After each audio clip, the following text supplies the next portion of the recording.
Many people often share the narrative, right? That if somebody's going to cheat on you, there's nothing you can do about it, so don't even worry about it. And to some extent, this is right, but the truth is this: there are some people who always will cheat no matter what. That's just their character. They may be naturally not the monogamous type of person or someone who that can work for. And then there are also people who will never cheat no matter what. This could be because of their character, their values. It could be because of their ego, and because some people won't cheat because of their egos. I'm one of them people who probably wouldn't cheat because of my ego. I mean, I haven't cheated on anybody so far in my life, but another part of it is your situational awareness, your self awareness, and your ability to communicate and negotiate your needs in a relationship, as well as your willingness to walk away if those needs aren't met. But the truth is, most people are somewhere in the middle, right? Most people are somewhere in the middle, meaning that, yes, they have a capacity both to be faithful and they have a capacity to cheat. And it's going to depend on how well their needs are met in a relationship. And this includes both their egotistical needs as well as their physical needs, right? So, one thing to think about is this: a big aspect of what occurs with cheating sometimes is either going to be a lack of situational awareness, a lack of self awareness, but also it's going to be a matter of how do you view yourself versus how you view your partner, right? So, one thing that can happen is this: let's say you view yourself very highly, but you're looking at your partner and you're feeling like you deserve better, right? Now, if you don't see your partner as having the capacity to be the better, and that they don't show the effort or the desire to improve, but you don't feel that you can simply go find better after you leave as quickly as what you have in front of you, then it encourages someone to cheat, right? Another thing that can happen is this: let's say you put your partner, you feel like they view themselves as better than you by but so much more, right? In this particular type of situation, you may not feel desired, you may not feel valued, so you seek the validation of being valued by somebody outside of the relationship. So these are two pretty interesting ways of looking at it. you know I do say that there's a spectrum. Some people never will, some people always will, but most of the time there is going to be a certain level of personal responsibility on themselves to be self-aware and to be able to communicate their needs to their partner.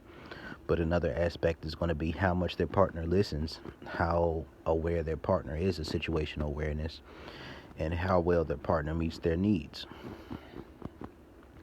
So there are different things that a man wants in a relationship, right?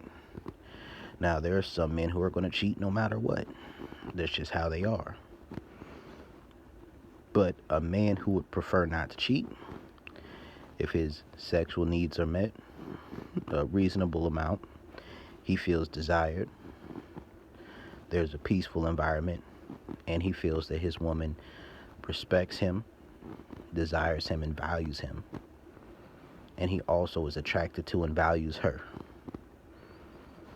then that would strengthen his morale to be faithful, and it'll also lessen the opportunity for him to feel weak because of the amount of sex that he's getting, and then desire to meet that need elsewhere.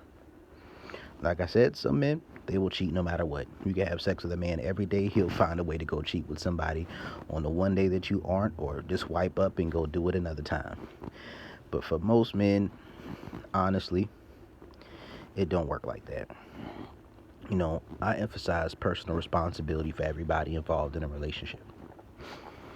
So I've had conversations with women that I've been with and women that I've dealt with who had boyfriends who cheated on them. And this happens a lot in prematurely integrated relationships. Let's say in this type of relationship, you establish the emotional connection and the bond before you establish sexual chemistry and compatibility. Well, oftentimes in these type of relationships, a man is trading love for sex and a woman's trading sex for love. When this type of relationship happens, usually a woman feels like she has to hold back sexually in order to maintain some semblance of control. Now, for her, there's something that's important. That's her boundaries. That's how she stays and feels protected and safe. But I believe in what I call the bigger fish theory. A woman is going to feel safe truly by feeling like the man she's with is bigger than what she's afraid of. So that means that one of the best ways to maintain a certain level of faithfulness is that woman being able to let go of control and to give into her partner, right? And sexual integration plays a big part in that. But premature integration can also contribute to cheating. So let's say a man is with a woman. He's investing in her emotionally, maybe financially, maybe energetically. But because they're prematurely integrated, this isn't based on a foundation of her respecting him as a man. You can be a pleasant, respectful person and respect someone as a human being, their inherent value. But she may not respect him as a man. It's two different things. So that's being receptive to his masculinity, being fully receptive to his sexual advances and desires. And when a man is in a situation with a woman where he doesn't feel lusted, then when other women come around who try to lust him, he's going to feel more drawn towards that because it's something that he's not getting at home. Now, if he's a man with character, he's getting that at home, he's going to be much less likely to give into that, right? Likewise, for a woman, it can work in a similar way. Let's say that a woman is dealing with a man in a prematurely integrated relationship.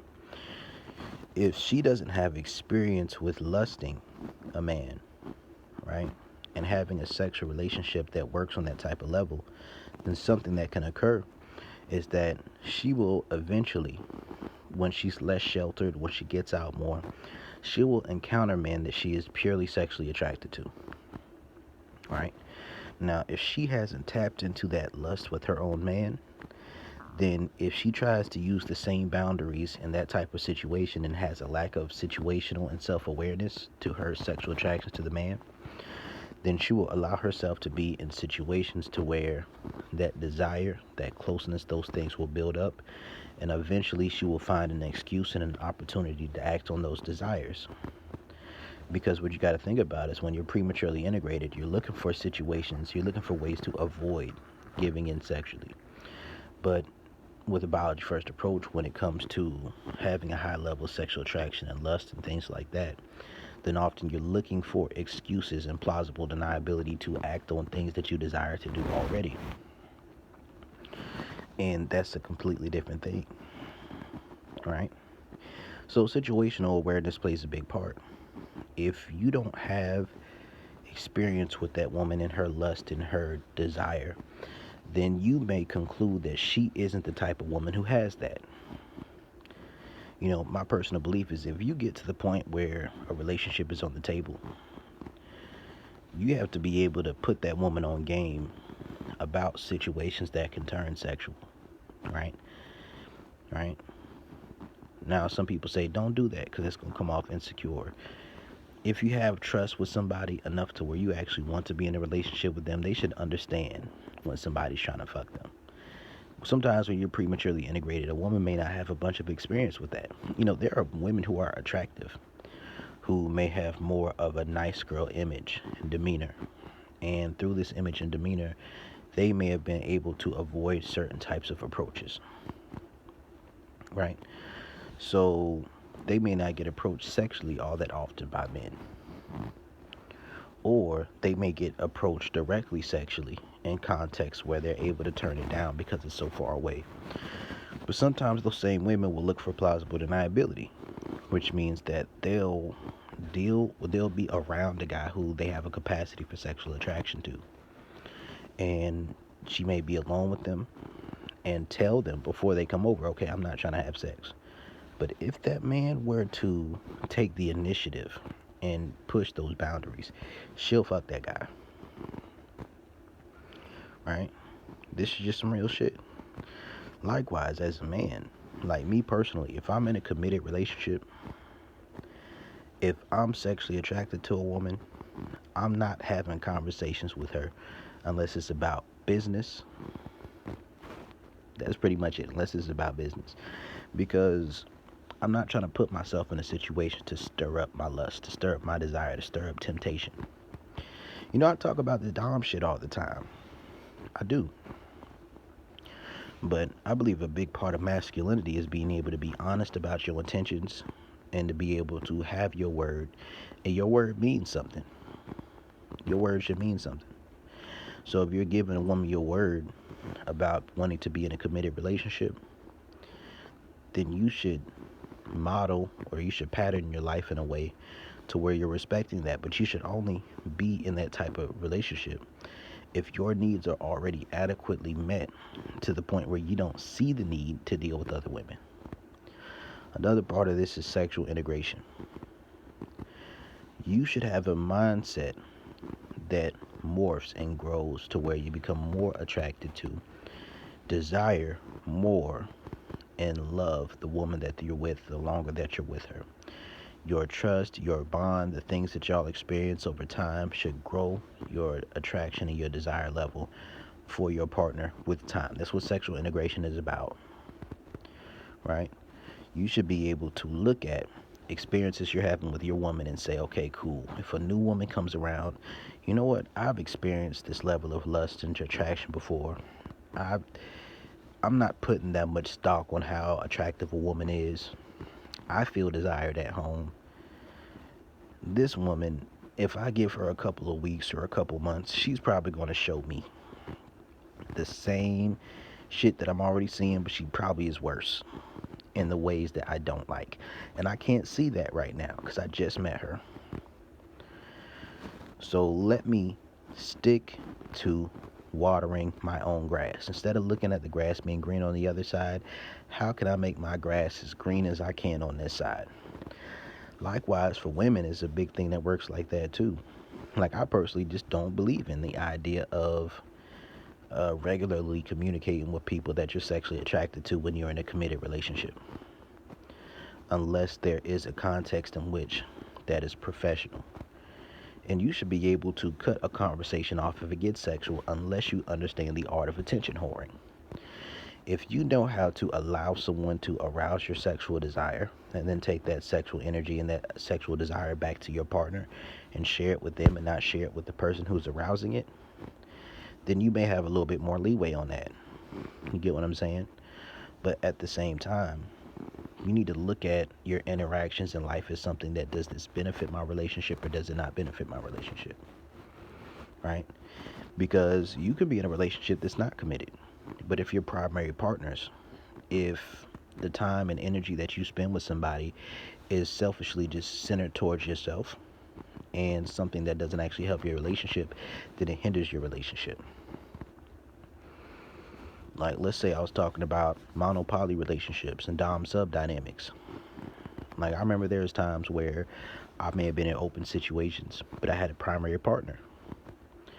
I would use dealing with other women to give me knowledge and experience and things that would help me better deal with my own relationship. Let's say I had a much higher sex drive. Well, dealing with other women would take pressure and take strain off of my own relationship. Let's say that dealing with other women who may have had similar mindsets would help me with understanding scenarios within my own relationships. You know, the thing to understand is that, and this is just like my perspective on the mono-poly shit too. It's like, if you are the open party, you aren't taking food out of the mouth of your primary partner. Unless you're doing pleasure denial, and that's a little bit different because you're trying to grow their desire. And dealing with other people gives you the opportunity to not be so horny so that when you come around them, you can give them the opportunity to be horny without jumping on the smallest opportunity of being neutral or slightly aroused. You want that pussy to be sopping wet and ready for you before you get in there. And if you're too horny when you come around, then you might be in a situation to where that woman is going to give you sexual access to her without her actually being at a place where she can be fully responsive or fully receptive to your masculine energy or to your sexual energy. So when we're talking about being faithful, faithful is more than just being in a one-to-one relationship. Sometimes you can both be in an open relationship, but in that case, in my mind, not for everybody else, but I look at it as a need-based thing, not an orientation thing. So if your needs are met by your partner, or if their sex drive is coming up, I think that the way those situations should typically work is that you give preferential treatment. That's loyalty. It's giving preferential treatment to your primary partner, sexually and non-sexually, right? Like for me, if I'm in a situation, I'm not going to do something for another woman I'm not going to do for my partner, right? If I have a primary partner, I'm not going to sit there and do something sexually for another woman that I wouldn't or haven't done or given the opportunity to refuse it to my primary partner. I feel like that's disloyal. Other people may not agree, but that's my point of view on it. That's my perspective. I think that's disloyal, right? And I should only be dealing with other women out the excess of my sex drive. And if your woman is dealing with other men, or other women herself, she should only be dealing with them out of an excess of her sex drive. Now, if she has a very high libido, then in those certain instances, there should be a certain preferential treatment. Meaning this: if you're a dom, you're the primary partner of a woman. Unless she communicates to you she's going to see somebody else ahead of time, and y'all have a relationship where y'all talk about all that stuff, and that stuff is planned out, then you tell that woman, hey, if I hit you up, I don't care if you got plans with somebody else, whatever it is, if I hit you up, you have to cancel on them and come see me. And some people will say that's messed up, but the truth is this: the outside party is not equal to what's going on. That is something that is just for the moment. You're in a situation where it is meant to last. You're building something that is meant to last. You're actually building things outside of sex. You're building a relationship on an emotional level, a financial level, building together, a social level, on a sexual level. And you have to protect your preferences, but you also have to protect and have certain boundaries around the connection and bond you have within your primary relationship. So just one thing to understand when it comes to these type of scenarios is that loyalty for me is about preferential treatment. You have to be able to communicate what your needs are, right? Don't just lie to somebody about how satisfied you are in the situation because you think you can handle that pressure of your needs not being met. Eventually that builds resentment. Resentment leads to entitlement, and entitlement leads to an opportunity where when you see an opportunity to betray that person, you're going to betray that person. Why?